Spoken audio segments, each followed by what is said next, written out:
പ്രതിരോധ കുത്തിവയ്പ്പെടുത്തിട്ടും പേവിഷബാധ സ്ഥിരീകരിച്ച് SAT ആശുപത്രിയിൽ ചികിത്സയിലായിരുന്ന 7 വയസ്സുകാരി മരിച്ചു.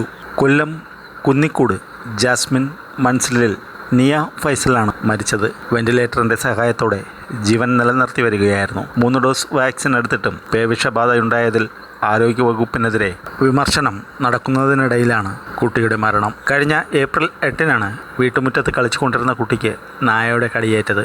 മുറ്റത്തെ താറാവിനെ ലക്ഷ്യമിട്ട് വന്നതായിരുന്നു തെരുവുനായ.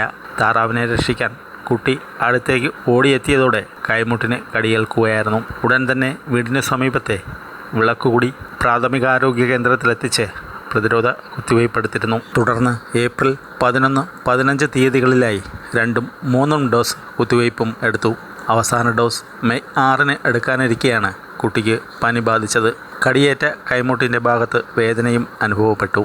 തുടർന്ന് പുനലൂർ താലൂക്ക് ആശുപത്രിയിലും വിദഗ്ധ ചികിത്സയ്ക്കായി SATയിലും പ്രവേശിപ്പിക്കുകയായിരുന്നു. 1 മാസത്തിനിടെ സംസ്ഥാനത്ത് പേവിഷബാധയേറ്റ് മരണപ്പെടുന്ന കുട്ടികളുടെ എണ്ണം 3ആയി. ഏപ്രിൽ 9-നാണ് പത്തനംതിട്ട പുല്ലാട് സ്വദേശി ഭാഗ്യലക്ഷ്മി 13 പേവിഷബാധയേറ്റ് മരിക്കുന്നത്. വാക്സിൻ എടുത്തിട്ടും പേവിഷബാധ ഉണ്ടാവുകയായിരുന്നു. ഏപ്രിൽ 29-ന് മലപ്പുറം തേഞ്ഞിപ്പാലം സ്വദേശി സിയ ഫാരിസ് 6 സമാനമായ പേവിഷബാധയേറ്റ് മരിച്ചു.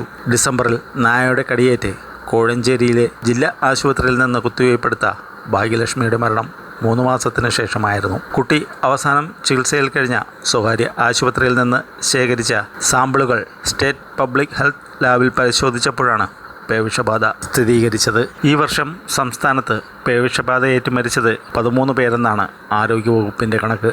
ഇതിൽ 6 മരണങ്ങളും ഏപ്രിലാണ്. കഴിഞ്ഞ 5 വർഷത്തിനിടെ 102 പേർക്കാണ് പേവിഷബാധ മൂലം ജീവൻ നഷ്ടമായത്.